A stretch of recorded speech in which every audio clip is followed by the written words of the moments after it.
Video pembelajaran tentang neraca pembayaran dalam perdagangan internasional. Assalamualaikum. Waalaikumsalam. Selamat pagi anak-anak. Pagi Bu. Sebelum kita mulai materi hari ini, alangkah baiknya kita berdoa. Berdoa dimulai.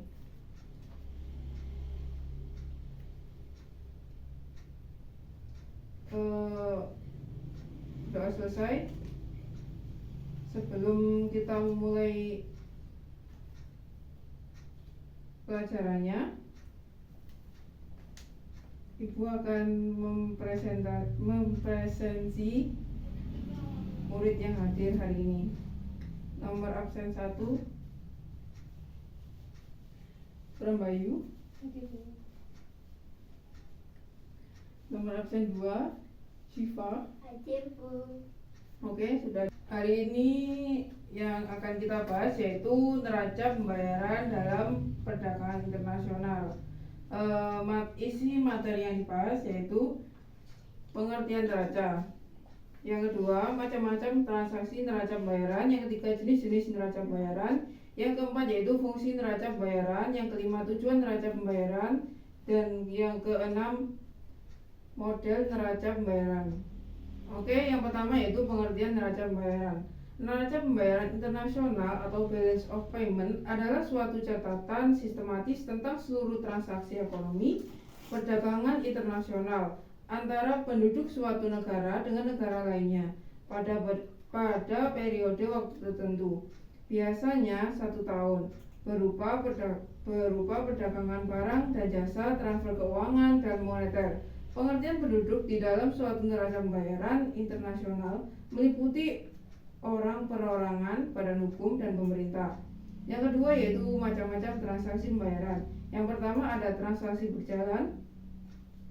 Transaksi berjalan adalah transaksi yang berkaitan dengan ekspor dan impor berupa barang dan jasa dalam kurun waktu 1 tahun. Transaksi berjalan terdiri dari neraca perdagangan atau transaksi barang, transaksi jasa, pendapatan primer, dan pendapatan sekunder. Namun pada umumnya transaksi berjalan digunakan untuk menilai atau mengukur neraca perdagangan. Yang kedua yaitu transaksi modal. Transaksi modal biasanya dipakai untuk mencatat hasil bersih yang diperoleh dari transaksi pengeluaran dan pendapatan modal. Transaksi modal terdiri dari aset tetap dan hibah investasi. Sebagian besar transaksi modal berupa transfer modal. Transaksi modal kurang memiliki kontribusi dalam neraca pembayaran sehingga transaksi ini tidak begitu sering digunakan. Transaksi modal mempunyai 2 unsur, yaitu transfer modal dan aset non keuangan non produksi. Yang ketiga yaitu transaksi finansial. Transaksi finansial adalah transaksi yang memberitahukan perubahan kepemilikan aset dan kewajiban finansial luar negeri dalam waktu 1 periode. Adapun kategori-kategori yang ada transaksi finansial yaitu investasi langsung, yang kedua investasi portofolio, yang ketiga derivatif finansial, yang keempat investasi lainnya. Selanjutnya yang akan Ibu bahas yaitu jenis-jenis neraca pembayaran. Yang pertama, neraca pembayaran defisit. Neraca pembayaran defisit adalah neraca yang menandakan bahwa nilai impor lebih besar daripada nilai ekspor. Jika suatu negara terus-menerus mengalami defisit, maka sektor keuangan berjalan lambat sehingga pertumbuhan ekonomi sulit untuk berkembang. Yang kedua yaitu neraca pembayaran surplus. Neraca pembayaran surplus merupakan neraca yang menandakan bahwa transaksi debit atau jumlah yang harus dibayarkan ke luar negeri lebih kecil daripada penerimaan dari luar negeri.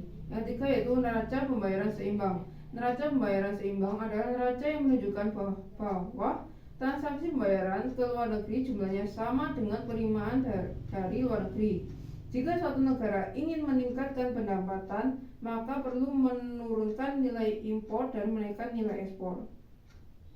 Selanjutnya yaitu fungsi neraca pembayaran.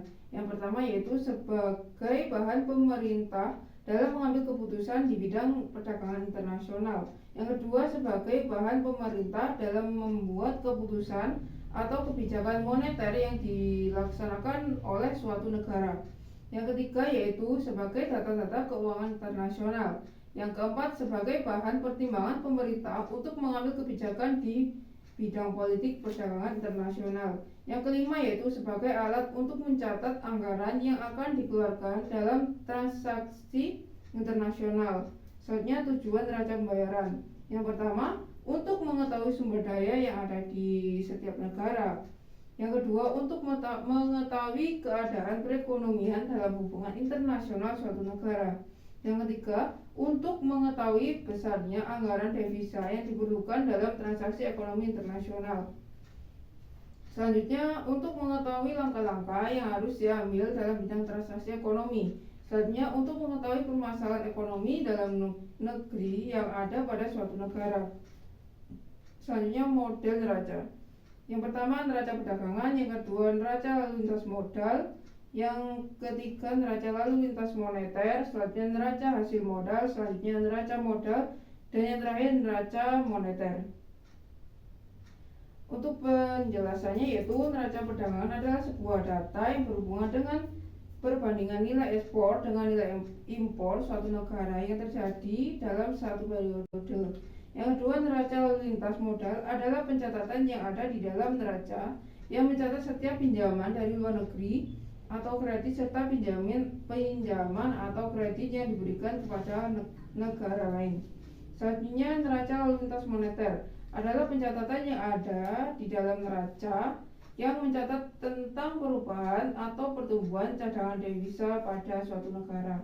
Selanjutnya, neraca hasil modal adalah pencatatan yang ada di dalam neraca yang mencatat semua pembayaran yang penerimaan dividen sebagai macam hadiah yang diberikan oleh negara lain dan bunga gaji tenaga asing. Selanjutnya, neraca modal mencatat transaksi penerimaan atau pembayaran sehubungan dengan peminjaman dan penanaman modal, ekspor dan impor modal yang terjadi di antara dua negara atau lebih baik untuk investasi jangka pendek atau jangka panjang. Selanjutnya, neraca moneter mencatat mutasi dalam hubungan dengan IMF serta memperlihatkan perkembangan atau perubahan cadangan devisa suatu negara. Cadangan tersebut bisa berupa emas atau valuta asing lainnya.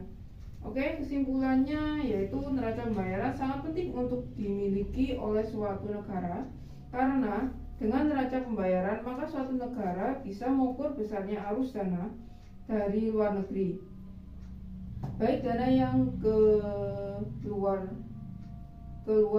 atau dana yang masuk, keluar dan masuknya dana pada transaksi ekonomi internasional menandakan bahwa sektor keuangan suatu negara berjalan dengan semestinya. Neraca pembayaran bisa menjadi indikator yang mempengaruhi tindakan pelaku pasar. Transaksi yang tercatat di dalam neraca pembayaran hanyalah transaksi ekonomi internasional seperti ekspor, impor, sedangkan transaksi bantuan militer atau transaksi sejenisnya tidak dicatat dalam neraca pembayaran. Transaksi ekonomi meliputi transaksi debit dan transaksi kredit. Transaksi debit merupakan transaksi yang harus dibayarkan ke luar negeri, sedangkan transaksi kredit merupakan transaksi yang diterima dari luar negeri. Oke, itu penjelasan dari Ibu mengenai materi neraca pembayaran dalam perdagangan internasional. Oke, anak-anak ada yang mau ditanyakan? Saya Bu. Oke, silakan Prabayu. Yang saya mau tanyakan adalah apa akibat jika suatu negara mengalami neraca pembayaran surplus dan neraca pembayaran defisit? Oh gitu ya. Jadi akibat neraca pembayaran surplus yaitu meningkatkan cadangan devisa. Negara akan memiliki lebih banyak mata uang asing yang dapat digunakan untuk impor atau untuk mempertahankan nilai tukar mata uang. Yang kedua, apresiasi mata uang. Kenaikan permintaan terhadap mata uang negara tersebut dapat menyebabkan apresiasi mata uang yang bisa membuat ekspor lebih mahal dan impor lebih murah. Yang selanjutnya, stabilitas ekonomi. Surplus dapat menunjukkan kesehatan ekonomi yang baik dan meningkatkan kepercayaan investor asing. Pengaruh terhadap inflasi, apresiasi mata uang dapat menekan inflasi karena harga barang impor menjadi lebih murah. Kebijakan moneter, Bank Sentral mungkin menurunkan suku bunga untuk mencegah apresiasi berlebihan dan menjaga daya saing ekspor. Akibat neraca pembayaran defisit menurun cadangan devisa, defisit akan mengurangi cadangan devisa negara yang bisa membatasi kemampuan untuk membiayai impor dan pengaruh stabilitas ekonomi. Selanjutnya itu depresiasi mata uang dapat menyebabkan inflasi karena harga barang impor menjadi lebih mahal. Kebijakan moneter, Bank Sentral mungkin perlu menaikkan suku bunga untuk menarik investasi asing dan mencegah depresiasi berlebihan yang bisa berdampak negatif pada pertumbuhan ekonomi domestik secara keseluruhan. Neraca pembayaran yang surplus atau defisit mempengaruhi berbagai aspek ekonomi makro seperti nilai tukar, cadangan devisa, inflasi, dan kebijakan moneter yang kemudian berdampak pada stabilitas dan pertumbuhan ekonomi negara tersebut. Itu penjelasan dari Ibu. Bagaimana Prambayu, apa bisa dimengerti? Sudah bisa dimengerti, Bu. Terima kasih. Oke, sama-sama. Apa yang lain ada yang ingin ditanyakan lagi? Tidak, Bu. Sudah. Baik, kalau gitu kita langsung ke sesi selanjutnya, yaitu akan Ibu berikan soal ya. Ini soalnya berbeda-beda, antar murid berbeda-beda. Jadi nanti Prambayu 2 soal dan Syifa 2 soal ya. Dicatat ya soalnya. Untuk Prambayu nomor 1, apa yang harus dilakukan agar neraca pembayaran suatu negara tidak mengalami defisit? Sudah? Sebentar, Bu. Oke. Sudah. Yang nomor 2, bagaimana neraca pembayaran suatu negara dapat dikatakan seimbang? Oke, pertanyaan Bu Syifa dicatat ya, jangan lalu saja. Ya, nomor 1, apabila ekonomi menghadapi masalah pengangguran dan defisit dalam neraca pembayaran, maka kebijakan pemerintah yang dapat dilakukan adalah. Sudah Syifa? Sudah. Oke, yang nomor 2 dicatat ya. Bagaimanakah dampak yang terjadi apabila suatu negara mengalami defisit pada neraca transaksi berjalan? Sudah dicatat Syifa? Sudah. Oke, Ibu beri waktu 30 menit untuk mengerjakan soalnya ya. Oke anak-anak? Oke. A few moments later.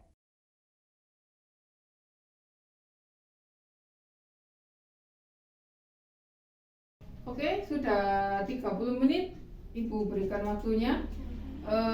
Siapa duluan yang ingin menjawab pertanyaan? Saya, Bu. Oke, silakan Prambayu.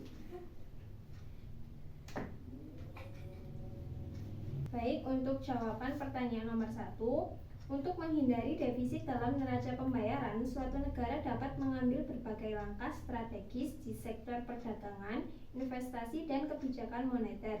Berikut adalah beberapa langkah yang bisa diambil. Pertama, meningkatkan ekspor dengan diversifikasi produk ekspor, peningkatan kualitas produk, ekspansi pasar, dan promosi perdagangan. Yang kedua, mengurangi impor, yakni substitusi impor, kebijakan tarif dan non-tarif, dan pengembangan sumber daya lokal. Yang ketiga, meningkatkan investasi asing, menciptakan iklim investasi yang kondusif, promosi investasi, kemudahan berbisnis. Yang keempat, meningkatkan pariwisata dengan pengembangan destinasi wisata, promosi pariwisata, dan penyelenggaraan event internasional. Yang kelima, kebijakan moneter dan fiskal, yakni pengendalian inflasi, manajemen nilai tukar, dan pengelolaan utang luar negeri. Yang 6, kerjasama internasional seperti perjanjian perdagangan dan penguatan hubungan diplomatik. Yang terakhir, yang ketujuh, yakni inovasi dan teknologi dengan investasi dalam R&D dan digitalisasi. Dengan mengambil langkah-langkah tersebut, suatu negara dapat mengurangi resiko defisit dalam neraca pembayaran dan menciptakan keseimbangan yang lebih baik dalam transaksi ekonomi internasional. Selanjutnya, untuk jawaban pertanyaan yang kedua, berikut adalah beberapa cara untuk mencapai keseimbangan dalam neraca pembayaran. Yang pertama, keseimbangan transaksi berjalan. Neraca transaksi berjalan mencakup perdagangan barang dan jasa, pendapatan dari investasi luar negeri, dan transfer unilateral seperti remitansi dan bantuan asing, yakni surplus atau defisit yang dapat dikelola, dan ekspor dan impor yang seimbang. Yang kedua, keseimbangan neraca modal dan finansial. Neraca modal dan finansial mencakup investasi langsung, investasi portofolio, dan perubahan cadangan devisa, seperti investasi masuk dan keluar yang seimbang dan arus modal yang stabil. Yang ketiga, pengelolaan cadangan devisa, yakni penggunaan cadangan devisa, akumulasi devisa yang sehat. Yang keempat, kebijakan moneter dan fiskal yang tepat dengan stabilitas nilai tukar dan kebijakan suku bangsa yang tepat serta pengendalian inflasi. Yang kelima, diversifikasi ekonomi, yakni pengembangan sektor non-tradisional dan inovasi dan teknologi. Yang keenam, kerjasama ekonomi internasional, perjanjian perdagangan yang adil, dan diplomasi ekonomi.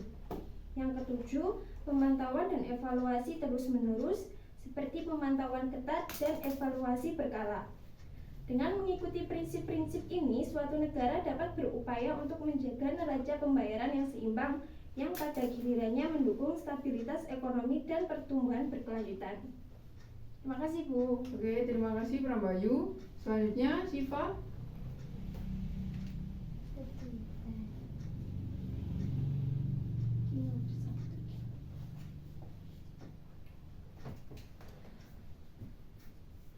Pertanyaan jawaban nomor 1. Ketika ekonomi suatu negara menghadapi masalah pengangguran dan definisi dalam merancang pembayaran, pemberitahuan perlu menerapkan kebijakan yang holistik dan terkomunikasi untuk mengatasi kedua masalah tersebut secara simultan. Jawaban nomor 2, ketika terjadi defisit, artinya arus keluar mata uang asing lebih besar daripada arus masuknya. Berikut adalah beberapa dampak yang memungkinkan terjadi. 1. Penurunan cadangan devisa. 2. Tekanan terhadap nilai tukar. 3. Peningkatan utang luar negeri. 4. Inflasi. 5. Penurunan kepercayaan investor. 6. Kebijakan pengetatan ekonomi.